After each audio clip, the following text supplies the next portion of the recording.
17वीं चतुर्युगी में प्रकट हुए थे हम पर कृपा करने हेतु, और चतुर्युगी के त्रेता में भगवान का प्राकट्य हुआ है। तो भगवान के प्राकट्य से पहले की कथा भगवान के भक्तों के रंजनार्थ, उनकी प्रसन्नार्थ प्रस्तुत है। देखिए, भगवान के भक्त और एक शरणागत राजा सुरथ हुए हैं। सुरथ राजा, दो कथाएं प्राप्त होती है। एक राजा सुरथ की आप लोग कथा नियमित सुनते हैं, तो वो जो सुरथ राजा है वो भिन्न है, और ये जो सुरथ राजा की हम बात कर रहे हैं ये भिन्न है। पहले ये समझना है।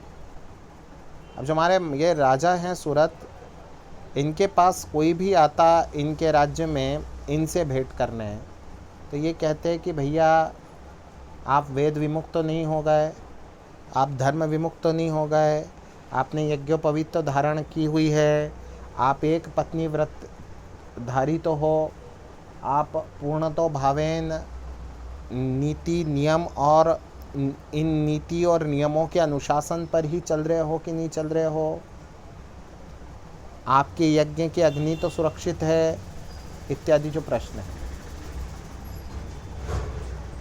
बहुत सारे ऐसे प्रश्न हैं जो मैं कहूँगा तो लोग हंसेंगे, किंतु मैं कहूँगा। तो ऐसे प्रश्न राजा सुरथ अपनी प्रजाजनों से तब करते थे जब उनसे मिलने आते थे। जैसे हालचाल पूछते ना, क्यों भाई कैसे हो, हालचाल तो ठीक है, स्वास्थ्य तो ठीक है। यहाँ स्वास्थ्य की बात नहीं हो रही है, क्योंकि स्वास्थ्य तो भौतिक है। जो इन नियमों का आचरण कर रहा है उनका स्वास्थ्य पूछने की आवश्यकता नहीं है, बिल्कुल आवश्यकता नहीं है। उनका स्वास्थ्य पूरा ऑटोमेटिक है। राजा जी के राज्य में यमपुरी लोगों का जाना बिल्कुल समाप्त हो गया। यमपुरी पे बिल्कुल ताले लग गए। कोई जाता तो स्वर्ग जाता, जो कम स्तर का जो है पुण्यात्मा था, अन्यथा जो भगवत भक्त थे वो अधिकांश जीवन मुक्त हो गए थे, और जीवन मुक्तों को केवल भगवत प्राप्ति होती है। तो इनको भगवत प्राप्ति होने लग गई, और भगवत प्राप्ति होने लग गई तो स्वर्ग में भी लोग कम आने लग गए। और यहाँ धर्मराज को बड़ी चिंता हुई, और उन्हें बड़ा आश्चर्य हुआ, और उन्हें बड़ा कौतूहल भी हुआ कि अरे जाने तो सही, देखे तो सही कि राजा जी के राज्य में ऐसा क्या है। तो धर्माधिकारी जो है उन्होंने भेष बनाया, जो यमराज हैं हमारे, उन्होंने भेष बनाया एक जटाजूटधारी ब्राह्मण का, और जटाजूटधारी ब्राह्मण का भेष बना करके और आप राजा सुरथ के राज्य में पधारे। सुरथ के राज्य की सभा का परिदृश्य ऐसा है कि राजा जी जब राज्य पे बैठे हैं तो सभी ने जो है तुलसी दल को अपने मस्तक पे धारण किया हुआ है, चंदन का टीका लगाया हुआ है। मतानुसार सभी जो है भगवत चर्चा में लीन है, भगवान की चर्चा में लीन है। कोई आदि व्याधि, कोई समस्या भगवत भक्तों का उल्लंघन नहीं कर सकती। यदि कर रही है तो सोच लो भगवत भक्ति में 19 हो गई ये बात, बिल्कुल नहीं कर सकती। अर्थात ये नहीं है संभव कि कोई राजा दूसरा आक्रमण कर दे, ये बात बिल्कुल पक्की समझना। तो वहाँ बिल्कुल चर्चा ही ये चल रही है। जहाँ लोग जीवन मुक्त हो गए, जीवन मुक्त कैसी चर्चा करेंगे, राजा जनक के राज्य में कैसी चर्चा चलती थी वैसी चर्चा चल रही है। भगवान की, भगवान के भक्तों की कथाएं और चर्चाएं और परिचर्चाएं वहाँ चल रही है कि दूर से देखा एक अत्यंत तेजस्वी जटाजूटधारी ब्राह्मण पधारे हुए हैं। तो राजा उठे, और राजा ने उठ के प्रणाम किया और कहा कि स्वामी जी महाराज मैं तो धन्य हो गया, संत जी महाराज मैं तो धन्य हो गया जो आपके चरण मेरे राज्य में पड़े और आपका दर्शन मुझे प्राप्त हुआ। आप कृपया इस उच्चासन पे विराजे और मुझे भगवान की कथा सुनाए। और बहन मेरी बात सुनो, इतने समय से मैं यहाँ भगवान की कृपा से दरबार में आके बैठता हूँ, तो मैं स्वयं ही कथा सुनाता हूँ अपनी स्वेच्छा से कि नहीं सुनाना चाहिए, भगवान की अच्छी अच्छी बातें सुनाना चाहिए। कोई भी आने वाला मुझसे नहीं कहता कि भगवान की कथा सुनाओ। मुझसे किसी ने नहीं कहा कि भगवान की कथा सुनाओ। क्या आप तो बैठो भगवान की कथा सुनाओ। आज पता है क्या होता है कथा के, मैं ये बताना चाहता हूँ, आज पता है क्या होता है, कथाओं के आयोजन होते हैं, पंडाल लगते हैं बड़े भारी, क्या बड़ा भारी वाला जो शब्द है ना, वो धर्म का सबसे बड़ा शत्रु है। म्लेच्छो यवनादिक इत्यादि प्रजातियों को आप भूल ही जाओ बिल्कुल। ये जो बड़ा भारी शब्द है ना, बड़ा ग्लैमरस भव्य, ये जो भव्य शब्द है, कभी भगवान के श्री स्वरूप की गरिमा हुआ करता था, उनकी शान हुआ करता था। आज बस ये लाइट लगा दिए, बड़े बड़े लाइट लगा दिए तेजस्विता दिखाने को। जो तेज कभी महापुरुषों के मुखमंडल से आया करता था, उसके लिए बड़े बड़े लाइट लगा दिए और बड़े उपाय बता जा रहे हैं और बड़े जो है समाधान बताए जा रहे हैं और बड़ी भारी भीड़ एकत्रित है। सब सोच रहे हैं मेरी समस्या का समाधान मिल जाए, अन्यथा नहीं भी मिले समाधान तो लेडीज़ों को, हमारी माताओं बहनों को घर जाके कम से कम भोजन नहीं बनाना पड़े, भोजन की भी व्यवस्था नहीं मिल रहा समाधान, पर कम से कम आज की समस्या का तो जो वो क्या भोजन बनाना, वो तो समाधान मिल ही गया। तो इस तरह के आज आयोजन हो रहे हैं। और आयोजन कैसे होते हैं कि भगवत भक्त बैठ गए और जहाँ बैठे वहाँ कथा आरंभ और बड़ी श्रद्धा के साथ सुनी जा रही। तो राजा ने बिल्कुल कोई प्रतीक्षा ही नहीं, कुछ नहीं, क्या आओ बैठो भगवान की कथा सुना। और संत जी बैठे, बोले जी कथा कैसी, कौन सी कथा? मनुष्य कर्मानुसार फल प्राप्त करते हैं, भगवान कौन? प्रकृति का नियम है, जो जैसा करेगा वो वैसा भरेगा, कर्म करो और आनंद पाओ। अब ये जो उद्बोधन है ना, पुराणों में उद्बोधन थोड़ा लंबा है, मैं बताता हूँ। ये उद्बोधन जो है, ये एथिस्ट लोग जितने सारे हैं, एथिस्ट अर्थात नास्तिक लोग, उनका ब्रह्म वाक्य है, उनका ये उनका आदि वाक्य है, उनकी शान है ये, कि मैं तो बस अच्छे काम करने में विश्वास रखता हूँ जी, भगवान कौन क्या मालूम। सिनेमाओं में भी इस बात को बड़ा दिखाया जाता है कि नहीं, भगवान बात में अच्छाई और सच्चाई पहले। अरे जो सच्चाई है उसको प्रकट किसने की, जीवन शैली प्रकट किसने की?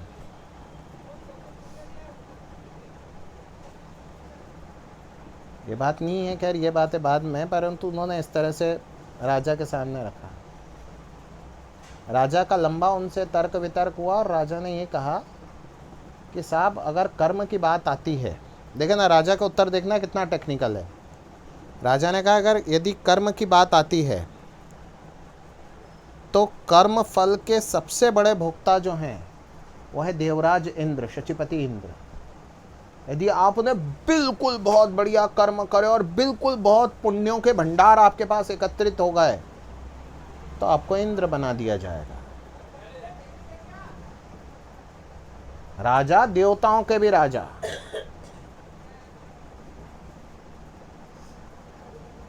शचीपति इंद्र। यदि कर्म फल की बात करें तो सबसे अधिक यदि किसी के पास में शुभ कर्म संचित है और शुभ कर्म के भोक्ता हैं, वो शचीपति इंद्र हैं। उनसे भी बड़े भोक्ता की बात करनी आप करो, क्योंकि इस तरह के जो लोग होते हैं नास्तिकतावादी, वो बड़ी पे बहुत विश्वास करते हैं। तो क्या विधाता की बात कर लो, जिनने सृष्टि बनाई, कोई भी हो, क्योंकि तुम तो कह रहे भगवान नहीं है, तो विधाता जो हैं, विधाता की बात कर लो। विधाता उससे भी बड़े कर्म फल के भोक्ता है कि इंद्र से भी बड़े किसी ने कोई और भी महान कर्म कर लिए तो उनको विधाता बना दिया। क्या द्विपरार्ध आयु पर्यंत आप तो जो है शासन करो, ये पूरा सृष्टि है इसका क्रम चलाओ, आप तो क्रम चलाने वाले, वरदान दे देने वाले। रावण इत्यादि बलवान किससे हुआ? पितामह ने वरदान दिया तभी बलवान हुए ना। तो वरदान देने की सब सारी शक्तियाँ जिनके पास में हो, बिल्कुल इंद्र, देवराज इंद्र देव से भी अधिक शक्ति संपन्न। तो जिनके पास इतनी अधिक सामर्थ्य हो, वे भी जब उनके कर्म फल का भोग पूर्ण हो जाता है तो मनुष्य योनि में ढकेल दिए जाते हैं। ये ब्रह्मवैवर्त पुराण की और स्कंद पुराण की और पद्म पुराण की कथाओं में स्पष्ट उल्लेखित है। इस पे भी मैं कभी चर्चा करूँगा, पीछे भी कर चुका हूँ, आगे भी करूँगा। इंद्र देवता के भी यदि पुण्य कर्म क्षीण हो गए हैं तो हो सकता है कि आपको कोई मनुष्य से भी कोई छोटी योनि दे दी जाए। यद्यपि इंद्र पद को कई बार नारायण ने और शिव ने भी सुशोभित किया है, वे भी इंद्र बने हैं कितने मनवंतरों के, परंतु कितने मनवंतरों के इंद्र मनुष्य भी होते हैं। मनुष्यों को देवता और देवताओं का भी राजा बना दिया जाता है। जैसे महाराज बलि को आने वाले मनवंतर के इंद्र बनाया जाएगा, सावर्णी मनवंतर का। अब इस तर्क के आगे तो कोई बात थी नहीं, झट से जो है अपने निज स्वरूप में आया और उन्होंने कहा कि मैं धर्म हूँ और मेरी पुरी में इस राज्य की प्रजा का आना ही अवरुद्ध हो गया, तो मैंने कहा चल के देखूं कि क्या बात क्या है। तो कहे जी अब मैं आया हूँ तो मुझसे वरदान मांग लो कि रामावतार मैंने सुना है। अब सुना कहाँ से? कथाएं श्रवण कर रहे तभी पता पड़ा ना, तभी बड़ी बड़ी विभूतियाँ आती है और बड़ी बड़ी समाचार दे जाती है और बड़ी बड़ी सूचनाएं दे जाती है। किनको दे जाती है? उनको दे जाते हैं जिनके यहाँ कथाएं होती है। कथा नहीं और कोई सूचना नहीं, कोई समाचार नहीं, उपाय और समाधान के चक्कर में लगे रहो। और जिनकी आज समस्या समाधान हुई उनसे पूछना 2 साल उपरांत कोई समस्या प्रकट हुई कि नहीं हुई। दूसरी समस्या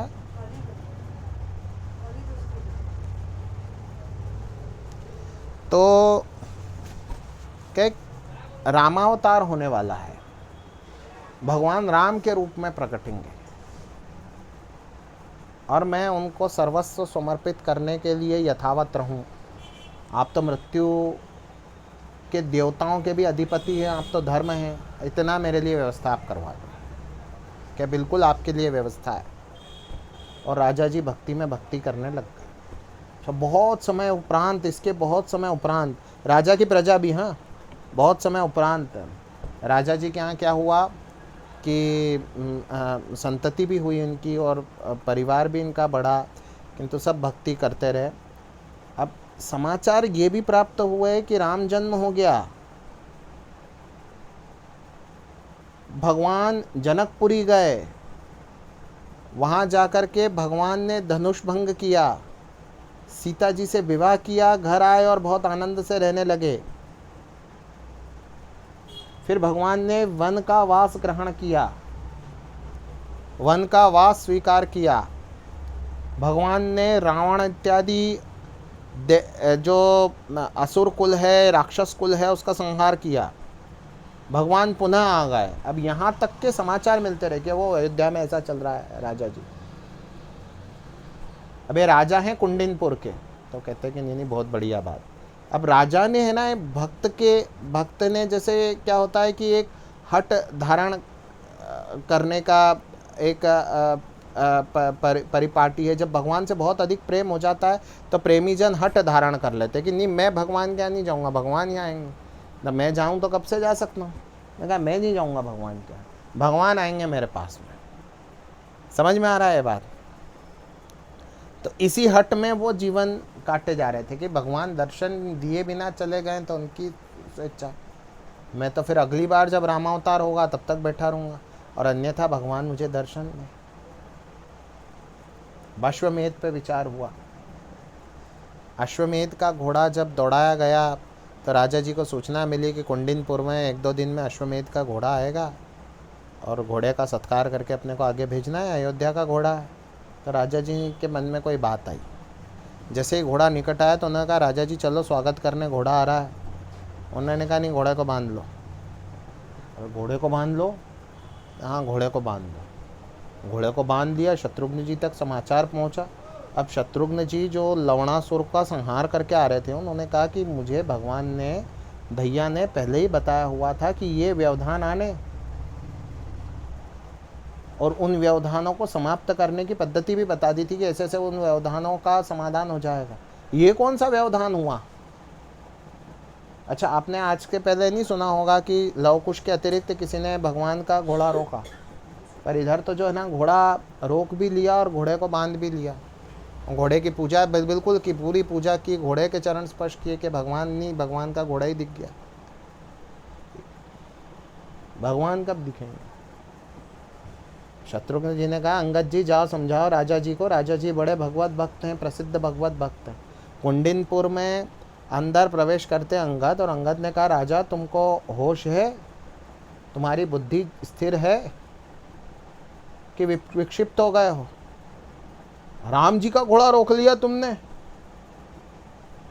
क्या हाँ भैया अंगद देखो तुम आ गए हो और बड़ी कथाएं मैंने सुनी हैं, और ये भी कथाएं सुनी है कि क्या पराक्रम था तुम्हारा, और तुम लोगों के आगे मैं तुच्छाति तुच्छ हूँ, बल वीर ये पराक्रम में शूद्राति शूद्र हूँ, लेकिन खड़ा हूँ, मेरे प्रभु आएंगे तो उनको तृप्त किए बिना मैं यहाँ से नहीं जाऊँगा।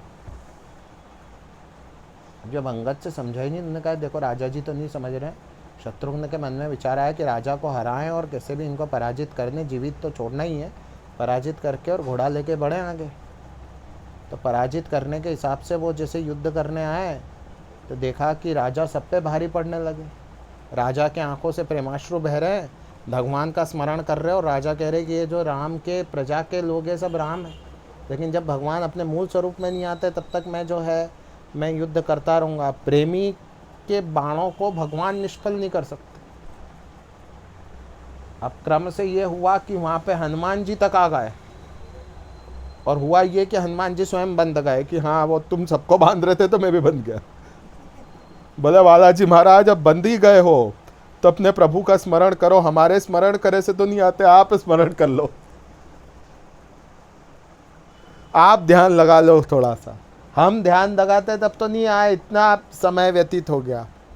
उन्होंने कहा भगवान देखो आप राजा जी ने मेरे को बांध दिया है, और मेरे को क्या बांधा है, उनने तो सबको बांध दिया है, और अब आप आओगे नहीं तब तक छुड़ाएंगे नहीं। इतने में भगवान ने झट से पुष्पक का स्मरण किया और पुष्पक आ गया, और फिर भरत लक्ष्मण के साथ बैठ के आए, सीता जी मांडवी और सभी रानियां भी साथ चली। और जैसे ही वहाँ आए तो भगवान ने देखा कि भक्त है, तो भक्त ने चरण स्पर्श कर लिए और तुरंत जो है सबके बंधन छूट गए। और भगवान ने कहा कि ये मेरा जो है भक्त है और मुझे निज प्राणों से भी प्रिय है, मुझसे मेरे भक्त जो है वो प्राणाधिक प्रिय है। तो भगवान और भक्त का जो ऐसा प्रेम देख करके जो है सब गदगद हो गए, सबके नेत्रों से प्रेमाश्रु बहने लगे। और फिर भक्त ने कहा कि भगवान ये आपकी जो है तुष्टि के लिए मुझे युद्ध करना पड़ा, मुझसे जो अपराध हुआ क्षमा करना। भगवान ने कहा कि तुमने क्षात्र धर्म से मुझे प्रसन्न किया, तुम्हारी हट ने, तुम्हारी जो प्रेम हट है उसने मुझे प्रसन्न किया, मैं तो बहुत बहुत अधिक प्रसन्न हूँ। भगवान ने और पूरी सेना ने 4 दिन तक आतिथ्य स्वीकार किया। उसके उपरांत जिस प्रकार से हनुमान जी और वानर सेना भी शत्रुघ्न के साथ गई थी, उसी प्रकार से राजा जी भी अपनी सेना के साथ शत्रुघ्न के साथ गए। और फिर बाद में जब भगवान स्वधाम गमन किया तो राजा जी भी ने भी जो है भगवान के साथ स्वधाम गमन किया। तो इस प्रकार से भगवत भक्तों की सेवा में ये पुष्प जो है, जो पुष्प राजा सुरथ का है, ये अर्पित है।